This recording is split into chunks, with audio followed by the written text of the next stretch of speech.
Hola, buenas tardes. Hoy vamos a ver los aspectos jurídicos de la contabilidad. Voy a dividir en dos partes esta charla y voy a hacer en la primera los aspectos jurídicos generales de la contabilidad y en la segunda los aspectos societarios de la contabilidad. Bueno, hice para los alumnos de Ciencias Económicas un PowerPoint que se lo subo al campus universitario. Bueno, el material utilizado también está en el PowerPoint, pero se los cuento. El material utilizado para esta breve charla es el Manual de Derecho Privado de José María Curá, un artículo publicado en La Ley que también está en el campus universitario, se llama Información Societaria de Arduino, y breves comentarios sobre sociedades comerciales de Perrota. Obviamente el Código Civil y Comercial y la Ley de Sociedades. Como ustedes saben, las sociedades comerciales y los empresarios en general necesitan conocer acabadamente los hechos económicos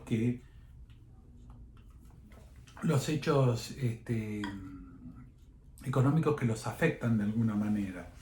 Y para eso la contabilidad lo que hace es registrar y sistematizar esos hechos. O sea que esa sistematización y registración de los hechos que afectan a la empresa y al empresario, o a las sociedades y a los empresarios, se los denomina contabilidad, o se los llama en términos generales contabilidad. Hay muchas definiciones sobre contabilidad. Esta suerte de definición, de conceptualización, me gusta por lo simple, ¿no? Como todos necesitamos para la toma de decisiones económicas, todos en general, necesitamos conocer nuestra situación patrimonial. Bueno, en definitiva, esta sistematización de hechos económicos, bueno, va a ser lo que conocemos como contabilidad.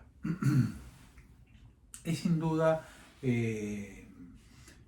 la información en general es sin duda trascendente desde todo punto de vista para la toma de decisiones. Y los usuarios de esta información, de esta sistematización de hechos, en el caso de las sociedades pueden ser internos y externos, ¿no? O sea, podemos clasificar a los usuarios de la información en términos generales como usuarios internos y usuarios externos. Voy siguiendo el PowerPoint que les hice para esta breve exposición. Así ustedes pueden tener la exposición después y el PowerPoint del camp que está en el campus universitario. Los usuarios internos, fundamentalmente para el caso de las organizaciones y en el caso de las sociedades comerciales puntualmente, son los usuarios internos, serían los accionistas mayoritarios, los responsables de las áreas de planificación y dirección, los responsables de las áreas de ejecución y el personal en general.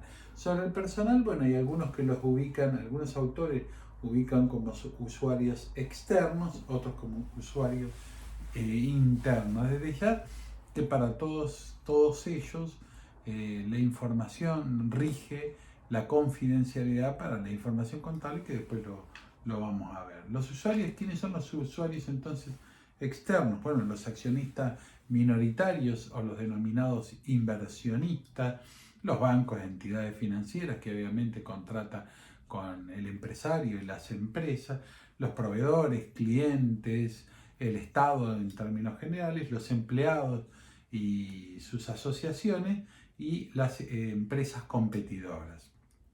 Cuando habla de los empleados y las asociaciones, fundamentalmente está hablando de las asociaciones gremiales que también tienen acceso a la información. Bueno, va a depender del tipo del tipo de sociedades abiertas, cerradas, etc. La registración de hechos económicos. Bueno, obviamente esta registración de hechos tiene un sistema, se va a sistematizar. Y nosotros conocemos el sistema más común, el que conocemos, es el sistema de libros, pero también se puede sistematizar a través de medios informáticos. Y las decisiones societarias, si bien estábamos hablando de contabilidad, que no es lo mismo, pero vieron que muchas veces hablamos de los libros contables, libros societarios. No es lo mismo, obviamente, los libros contables que los libros societarios, no tienen nada que ver, pero si bien unos sistematizan estos hechos económicos que afectan a las empresas, los libros societarios vienen a sistematizar las decisiones para que terceros la puedan conocer. Y en realidad, ¿por qué a veces lo ponemos los libros societarios y los libros contables en un pie de igualdad aunque no lo sean? ¿O por qué los asociamos de alguna manera? Porque comparten ciertas cualidades, que las vamos a ver, las cualidades ya sean intrínsecas como extrínsecas. Las cualidades intrínsecas, son estas vinculadas obviamente a la veracidad, a ciertas cualidades vinculadas con el reflejo de la realidad, y las extrínsecas son esos cuidados exteriores, esas formalidades exteriores que deben tener estos registros, estos libros, para que en definitiva sean creíbles, sean veraces. Esto igual lo vamos a ver, pero un poquito para ir acercándonos poco a poco, con pisada lenta pero firme a estos conceptos, serían un poco esto. La información contable. El derecho que tiene de información, y esto le cabe a las sociedades, sin duda la contabilidad es un aspecto muy importante de la organización societaria, ¿no? Un aspecto muy importante de la organización societaria, y ustedes dirán, ¿por qué es un aspecto importante la contabilidad de la organización societaria? Porque está vinculado al derecho de información, fundamentalmente. Y la información es muy importante para el ejercicio de los derechos, y especialmente cuando lo vinculamos con los accionistas.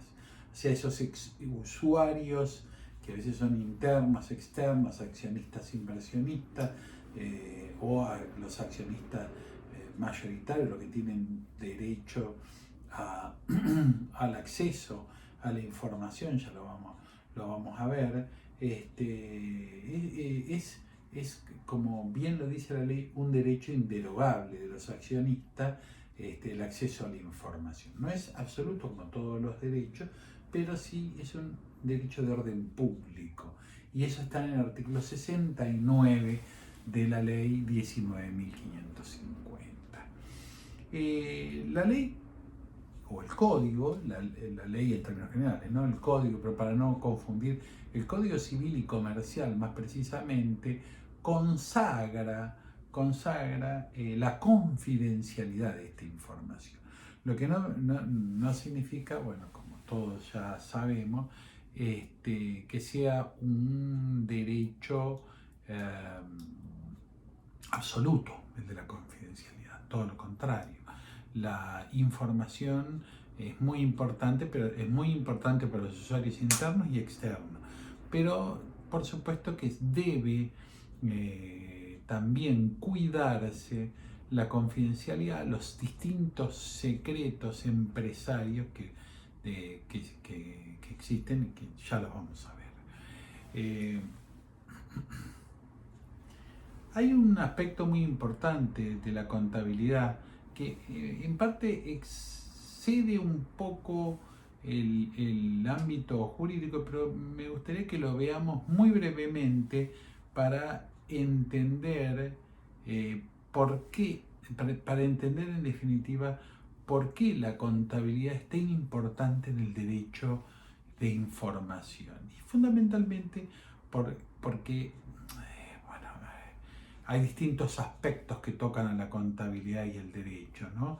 La contabilidad como un medio de prueba y en definitiva el valor que se le da como medio de prueba en litigios entre comerciantes, que es superlativo, el valor que tiene. Bueno, en realidad son muchos aspectos los que se encuentran vinculados en la importancia de la contabilidad. Pero la partida doble nos implica ver, nos implica de alguna manera ver el cuadro de inversión y el origen de los fondos. O sea, si yo tengo un activo, como contrapartida, sé quién lo aportó, ese activo, ¿no? Bueno, en el PowerPoint de la partida doble, que acá vemos, dice aquí, reside la definición de cómo se compone el patrimonio. Todo ente posee bienes y derechos en su patrimonio, por otro lado debe conocerse quiénes aportaron esos bienes. O sea, efectivamente, yo tengo un activo o un bien en el patrimonio, voy a ver como contrapartida el origen de ese financiamiento, ¿no? Por lo tanto, esto se llama la partida, en definitiva, la partida doble. Y esto tiene gran importancia, ya sea, bueno, en litigios entre comerciantes desde ya, ante un estado de falencia, ¿no? Ante un estado de falencia, quiero decir, ante la quiebra o el concursamiento, es muy importante para ver, bueno, el origen de esos desequilibrios, qué pasó con los desequilibrios para descartar fraudes, para desbaratar incluso maniobras fraudulentas o encontrar los responsables de estas maniobras fraudulentas. Por eso es que el código impone la contabilidad como una obligación de los empresarios en términos generales, que ya lo vamos a ver en el artículo 320. Bueno, seguimos con la partida doble. Un ente tiene activos cuando debido a un hecho ocurrido controla los beneficios. O sea, tenemos activos cuando ya controlamos los beneficios económicos que produce el bien. En cambio tenemos pasivo cuando debido también a un hecho económico pasado, tengo como contrapartida una obligación, estoy obligado a entregar servicios o entregar bienes a una persona física o jurídica. O sea, ahí tendría la partida doble, ¿no? Tengo activo por un lado, pero pasivo por otro. Tengo activo por un lado y el origen del financiamiento, que estaría en el pasivo. Y el patrimonio neto, en definitiva, que es la diferencia entre ambos siempre, ¿no? Por supuesto que la partida doble genera un método de registración que simultáneamente registra los recursos disponibles en el activo y la financiación del mismo. O sea, tenemos los recursos disponibles en el activo y la financiación en el mismo, que estaría reflejada en el pasivo, en el patrimonio neto y demás. Por otra parte, hay otro concepto que también vamos a ir viendo otra vez. Fundamentalmente todos estos conceptos los vamos analizando para después llegar estrictamente a la denominada contabilidad societaria, ¿no? Que vamos a ver si lo hacemos en esta clase o en la clase en la clase siguiente, para no hacer, tampoco hacer videos demasiado largos. Ustedes vieron cuando hablamos que lo vamos a ver en el 321 del Código Civil y Comercial, cuando hablamos de esa registración cronológica, ¿no? Significa la existencia de un asiento diario de operaciones realizadas por un ente. O sea, cuando hablamos de registración cronológica, hablamos justamente de esos asientos diarios que se van realizando. Por eso es que a estos movimientos, a esta registración puntual, pormenorizada de hechos económicos, se los denomina asientos, ¿no? Un asiento es una anotación que posee como finalidad describir un hecho particular respetando las reglas de la partida doble. Por eso cuando nosotros vemos el libro diario es mucho más detallado, mucho más pormenorizado.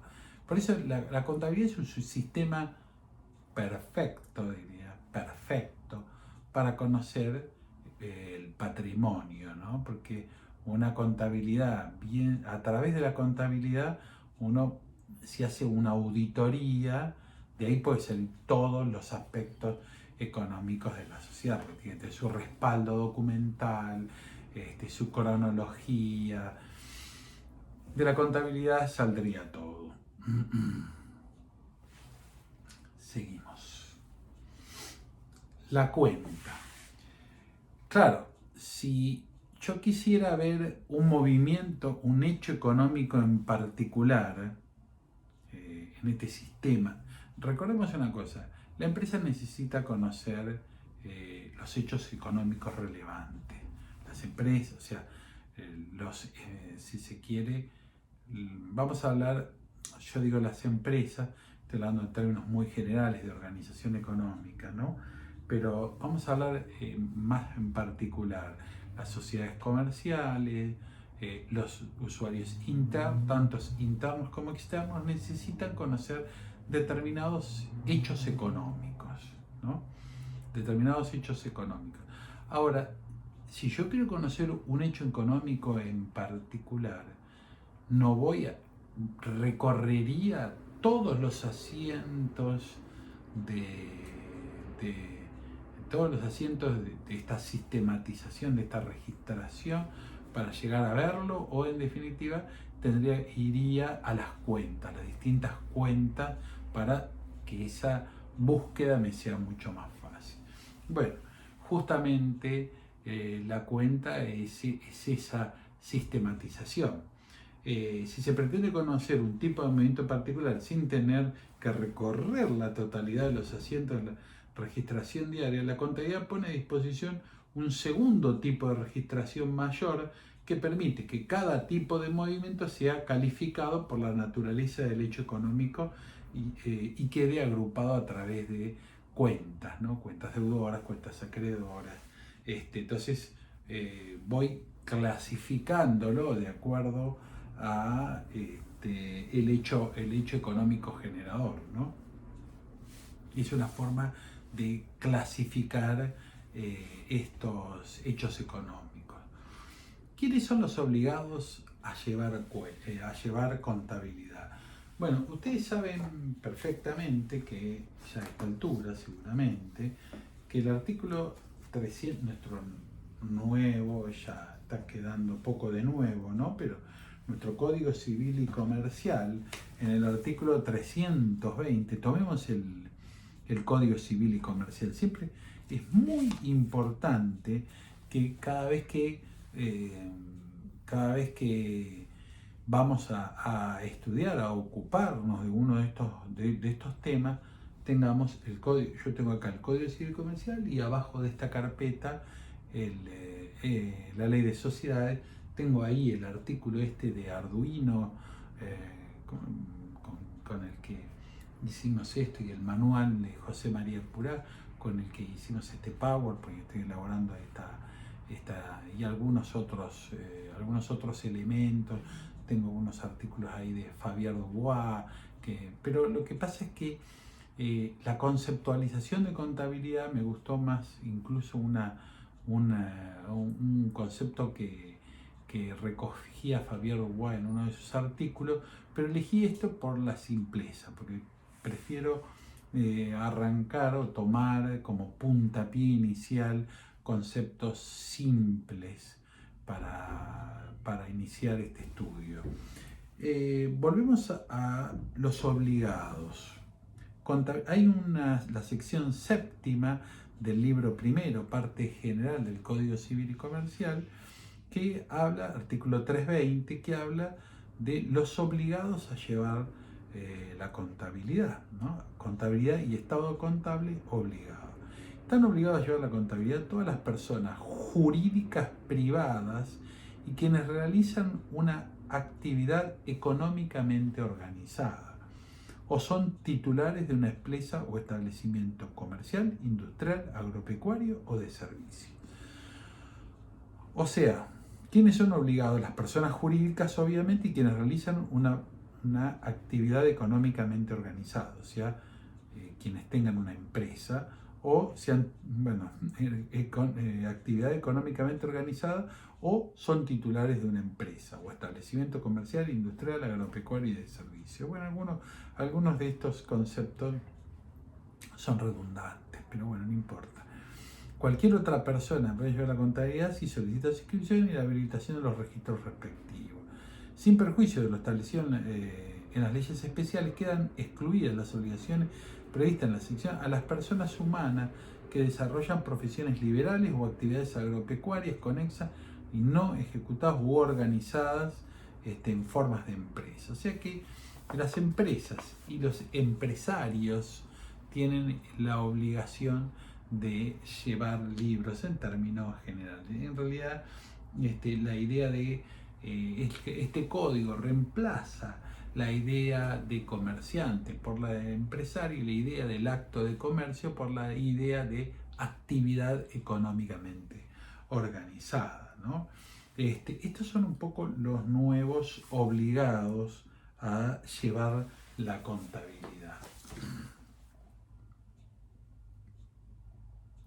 Por eso yo les digo, a esta altura tienen que, si bien creo que ya debe estar claro, porque varias veces abordamos el concepto de empresa, empresario, sociedad comercial, sociedades. O sea, recuerden una cosa, cuando hablamos de sociedades comerciales estamos hablando de la persona jurídica, persona jurídica. Cuando estamos hablando de empresas estamos hablando de una organización económica, estamos hablando de un sistema de organización. Si hablamos de fondos de comercio, estamos hablando de una universalidad de derechos, una universalidad de bienes afectados, de bienes afectados a un fin determinado. Son conceptos diferentes, ¿no? Y empresario, bueno, es el que era antes el comercial, era el que conocíamos como comerciante, si le resulta más fácil, ¿está? Bueno, la contabilidad en el Código Civil y Comercial. Hay un artículo para mí que es el pilar de la contabilidad.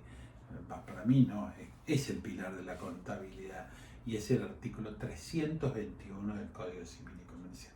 En el PowerPoint está, justamente dice, contabilidad en el Código Civil y Comercial de la Nación, y lo que está ahí es el artículo 321 del Código Civil y Comercial de la Nación, que se los leo directamente de ahí, que no necesito los anteojos.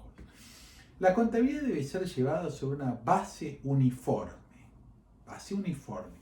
Ahí ya la primera característica de la contabilidad, la uniformidad, de la que resulte un cuadro verídico de las actividades y de los actos que deben registrarse. Veracidad.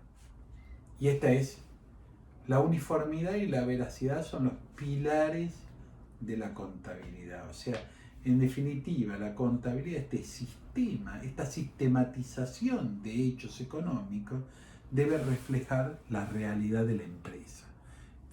En pocas palabras está diciendo esto. Cuando decimos las cualidades intrínsecas de la contabilidad, esas cualidades internas de la contabilidad, sin duda son estas, ¿no? Si bien nosotros cuando hablamos de contabilidad, hablamos de sistematización de hechos económicos, es una sistematización de hechos.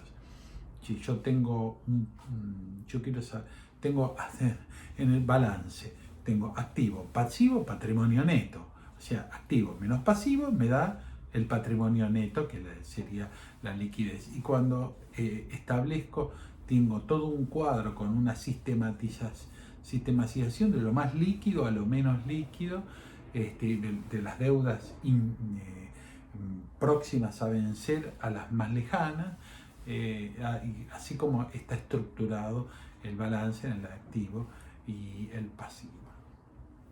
Y todos esos cuadros que encontramos, que ya los vamos a ver. La contabilidad debe ser llevada en una base uniforme de la que resulte un cuadro verídico de las actividades y los actos que deben registrarse, de modo que permita la individualización de las operaciones y las correspondientes cuentas acreedoras y deudoras. Los asientos deben respaldarse con documentación respectiva, todo lo cual debe archivarse en forma metódica y que permita su localización y consulta. Todo esto es lo mismo, digamos. ¿Qué quiero decir? Cuando hablamos de uniformidad y veracidad, uniformidad está hablando fundamentalmente de criterios uniformes de evaluación. No puedo evaluar lo que a mí me interesa que esté evaluado alto de una manera, con un sistema, y lo que me interesa que esté evaluado bajo con otro sistema. En realidad tengo que tener sistemas uniformes de evaluación, tanto del activo como del pasivo. La uniformidad y la veracidad, que son los pilares fundamentales, requieren obviamente una sistematización clara que me permita la individualización de las operaciones correspondientes a cuentas acreedoras y deudoras. Porque si no tengo la uniformidad y la veracidad, ¿cómo voy a tener claridad? En realidad la claridad viene a ser un desprendimiento también de la veracidad. O sea, la veracidad es el eje de la contabilidad. Claro, si es veraz, también tiene que ser clara, porque si no oscurece la veracidad. Y para que sea clara, dice la ley, yo tengo que poder discernir cuentas acreedoras y deudoras. Y a su vez, obviamente, que no hay uniformidad, no va a haber fundamentalmente veracidad, ¿no? Pero no va a haber uniformidad, veracidad y claridad si yo no estoy respaldado, no tengo el respaldo documental adecuado, o si lo tengo, también me tiene que permitir su archivo, su forma de archivar, tiene que tener un método que sea fácil de consultar. ¿Sí, no? Pero se dan cuenta, ¿no? Todo esto viene a ser un poco lo mismo. En realidad son todos elementos que coayudan a la veracidad. Todo coayuda a la veracidad. Esto está en el artículo 321 del Código Civil y Comercial. ¿Cuáles son las cualidades de la información? Acá es importante ¿cómo se llama? El 321 del Código Civil y Comercial y la resolución técnica 16 de la Federación. Y de ahí, de la resolución técnica 16, es que saco tendré que haber agregado en el material consultado la resolución técnica 16. La resolución técnica 16 habla, por supuesto, de la pertinencia. La información debe reunir las cualidades reseñadas por el 16, la confiabilidad, que es un poco la credibilidad, la aproximación a la realidad, que es la veracidad, obviamente, la neutralidad, que es la objetividad. Igual esto lo tienen todo explicado en el PowerPoint también. La integridad, que debe ser completa, no puedo omitir parte de la realidad. Y la verificabilidad, que es en definitiva el respaldo, ¿no? Que pueda ser todo esto verificado. Estas son un poco las cualidades intrínsecas, que amplían un poco las del 321, pero en definitiva el eje central está en el 321 del Código Civil y Comercial. Libros y registros facultativos y obligatorios. Ustedes saben que hay libros desde ya facultativos, libros y registros facultativos y obligatorios. En realidad los puedo llevar, ya los puedo llevar. ¿Por qué facultativos y obligatorios? En definitiva, porque yo puedo estar obligado a llevarlo y los tengo que llevar, pero puedo que no esté obligado y sin embargo lo lleve de todas maneras. Ahí tenemos como libros, tenemos los libros principales, que son los llevados en forma sintética o global, como son el libro diario, el inventario y el balance, los libros auxiliares. O sea, nosotros siempre en la contabilidad hay, si se quiere, un gran cuadro, el cuadro bien grande, ¿no? Donde uno ve de lejos toda la escena. Es como cuando uno se va al Prado, desde quienes tienen la oportunidad al Prado, y ve el bosco desde lejos, ¿no? Ese jardín de las delicias de lejos. Y ahí ve las situaciones en general. Cuando veo un balance, veo la situación económica en general de lejos, ¿no? ¿Y qué pasa? Vuelvo al ejemplo del cuadro. Pero usted mira y dice qué bello, qué lindo en general, pero no veo todavía cada una de las figuras y lo que significa. Ahora, ese gran cuadro puede pasar qué cosa, que yo me voy acercando y lo voy focalizando. En los libros pasa lo mismo, los principales y los auxiliares, ¿qué pasa? Yo tengo el diario y el balance, ¿no? El balance es, vamos, el inventario y balance, que lo contamos en 62 de la ley 63 puntualmente de la ley de sociedades comerciales, es un gran cuadro. Después tenemos los otros cuadros que complementan, pero ese es el gran cuadro. Ahora es un gran registro de grandes hechos económicos. Ahora, cuando yo empiezo a focalizar, tenemos el estado de resultado, el estado de evolución del patrimonio neto, son notas complementarias, ahí voy focalizando un poco. Pero cuando quiero focalizar todavía más, bueno, el diario es un libro mucho más focalizado. Por eso cuando en el PowerPoint tienen libros principales, llevados en forma sintética o global, dice, es esto que les digo, ¿no? Que es el diario, inventario de balance, y libros auxiliares. Sus registros son detallados o analíticos. Los subdiarios, subdiario compras, ventas, clientes, etc.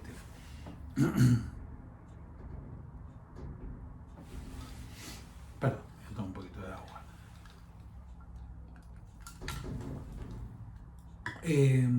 Otra forma son según su registración.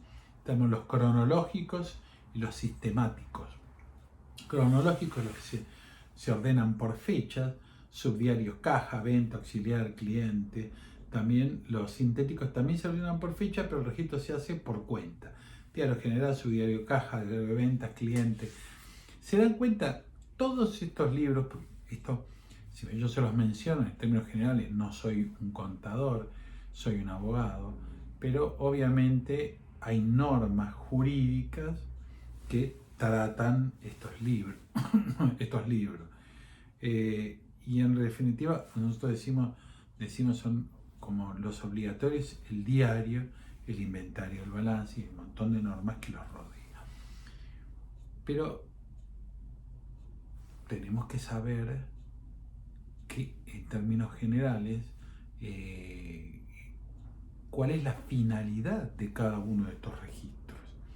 Una gran visión, una visión más acotada.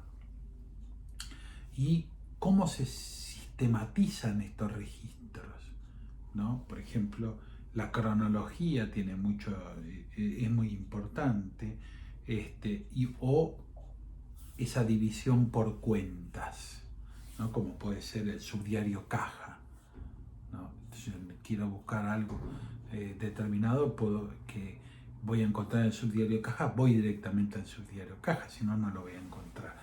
Por eso que la contabilidad en definitiva es una sistematización de hechos económicos, ¿no?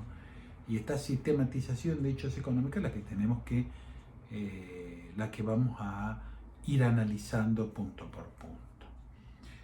Entonces dijimos, las cualidades intrínsecas, vuelvo, 321 del Código Civil y Comercial, son la uniformidad, veracidad y el respaldo documental. Esto es fundamental. Esto, por supuesto,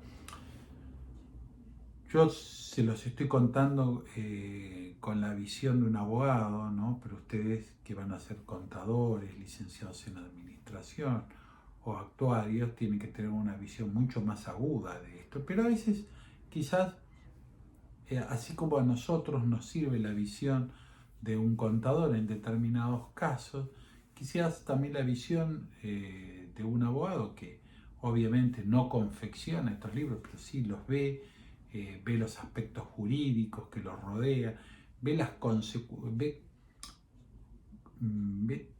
la importancia desde el punto de vista de la información, cómo se sistematizan estos registros, la importancia desde el punto de vista informativo hacia terceros y cómo se pueden proteger o vulnerar derechos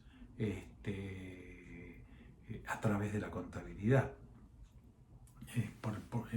Y de ahí va la importancia de la contabilidad, de los sistemas contables.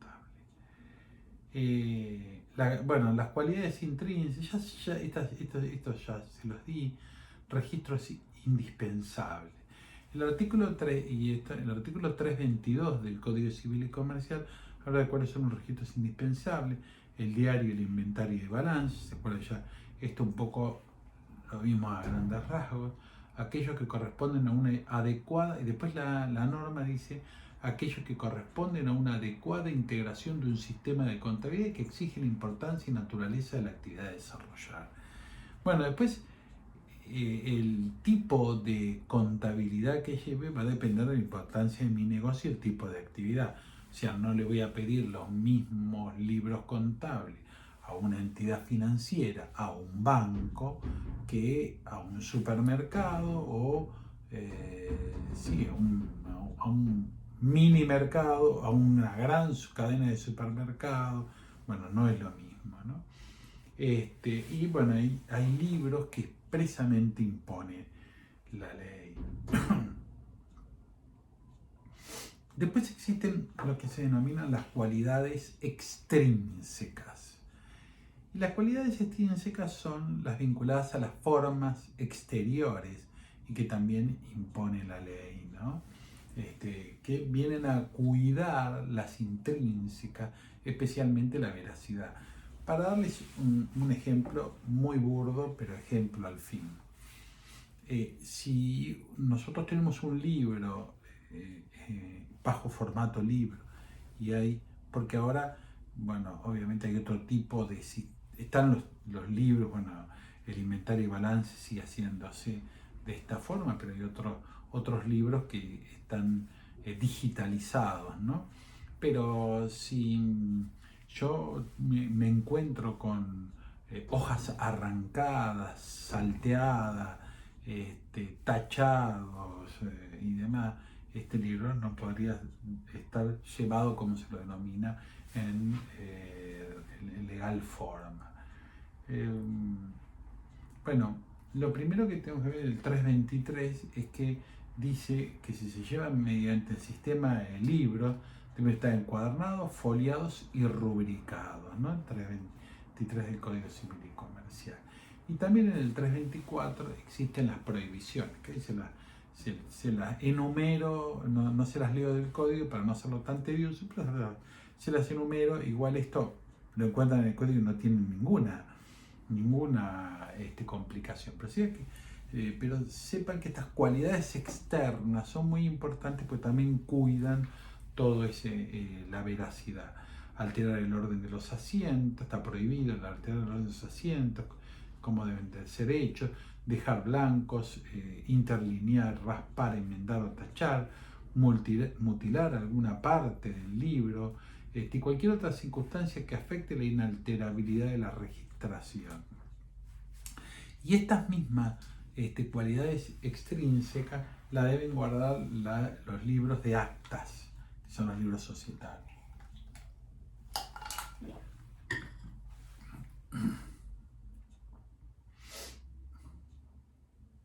Formas de llevar los libros.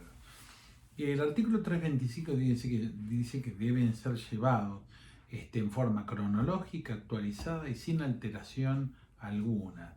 Debe permitir determinar al cierre de cada ejercicio económico anual la situación patrimonial, su evolución y sus resultados, ¿no? O sea, bueno, esto es un poco, el 325 es un poco lo que venimos viendo, pero está bueno reafirmarlo. Los libros de registración deben permanecer en el domicilio del titular. Esto es fundamental. Debe permanecer en el domicilio del titular. Es una obligación del código que muchas veces no se cumple.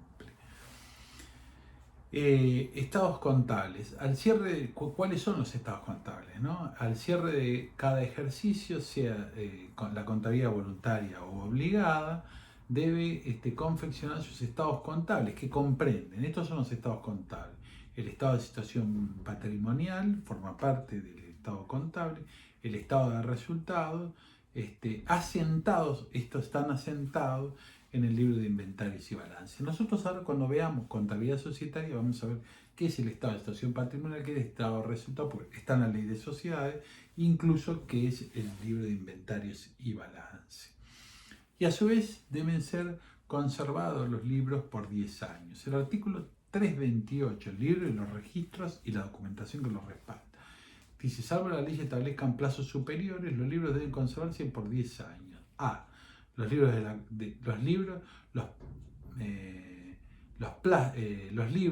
los libros, el plazo, se cuenta desde el último asiento. En los demás registros desde la fecha del último asiento y los instrumentos respaldatorios desde su fecha. Bueno, esto lo vamos a ver en sociedades, pero sepa que en el 327 del Código Civil y Comercial está lo que sería el diario. En el diario, dice el 327 del Código Civil y Comercial, se deben registrar todas las operaciones relativas a la actividad de la persona que tengan efectos sobre su patrimonio, individualmente o en registros resumidos que cubran periodos de duración no superiores a un mes. En realidad, lo que se hacía, el diario, se hacía estas operaciones diarias, ¿no? Es un registro más detallado de estos hechos económicos. Pueden hacerse asientos globales, pero que no sean mayores a un mes, lo dice el 327. Estos resúmenes deben surgir de anotaciones detalladas practicadas en subdiarios, ¿no? Los que deben estar llevados en las formas y en las condiciones del 323, 324 y 325. O sea, tengo el libro diario y el libro de subdiario.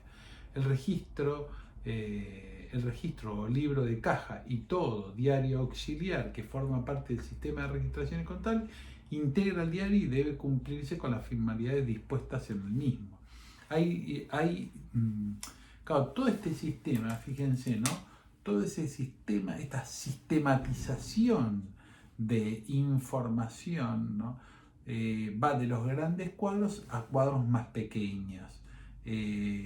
Todo forma, en este caso, el diario es el más detallado de todo. O sea, sí, el diario en general es el más detallado de todo. El diario, que incluso puede tener asientos globales, tienen a su vez detalles más particulares que son los subdiarios, que forman parte, dice la ley, del mismo libro diario. No significa que estén todos en el mismo, sino que esos subdiarios, esos registros vinculados al diario, forman parte del diario.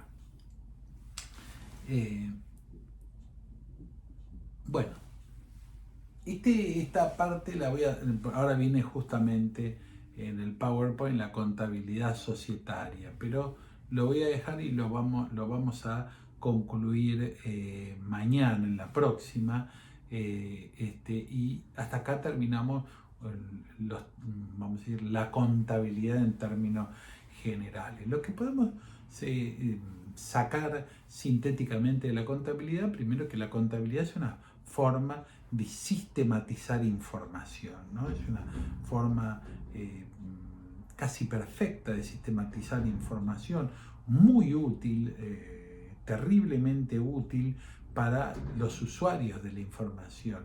No se olvide que la información no solo es un derecho, sino que es una obligación para los usuarios de la misma, y en definitiva el estar informado para la toma de decisiones es fundamental, o sea, es de suma trascendencia.